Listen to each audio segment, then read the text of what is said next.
Assalamualaikum warahmatullahi wabarakatuh. Nama saya Rizky Pratama dari kelas 12 Cendana. Pada video ini saya akan memberitahu metode-metode konservasi tanah dan air. Sebelumnya kita harus mengetahui pengertian konservasi tanah dan air. Konservasi tanah dan air adalah suatu tindakan pengawetan terhadap kualitas dan kuantitas tanah dan air.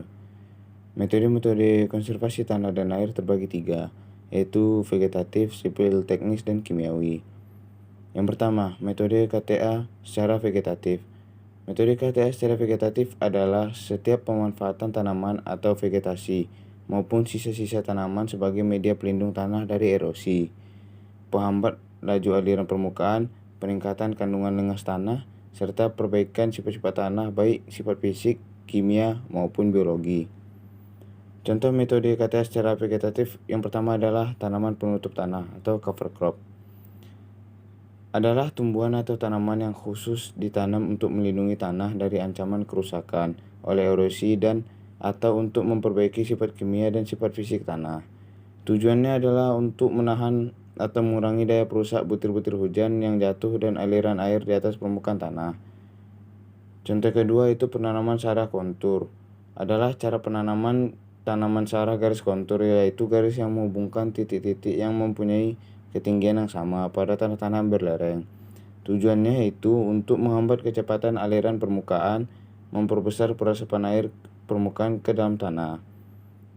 Yang kedua itu metode KTA secara sipil teknis. Metode KTA secara sipil teknis adalah semua perlakuan mekanis yang diberi terhadap tanah dan pembuatan bangunan untuk mengurangi aliran permukaan dan erosi dan meningkatkan kemampuan penggunaan tanah.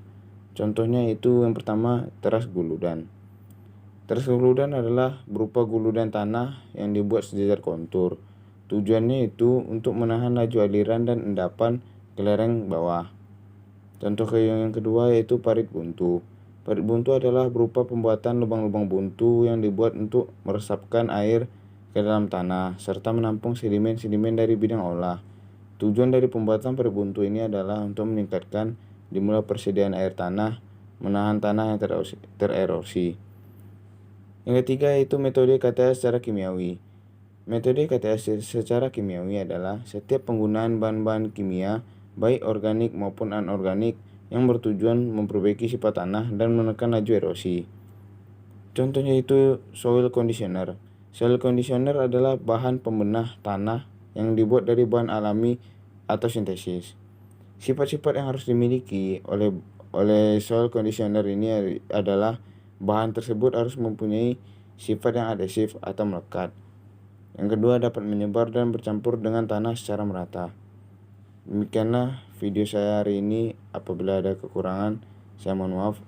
Assalamualaikum warahmatullahi wabarakatuh.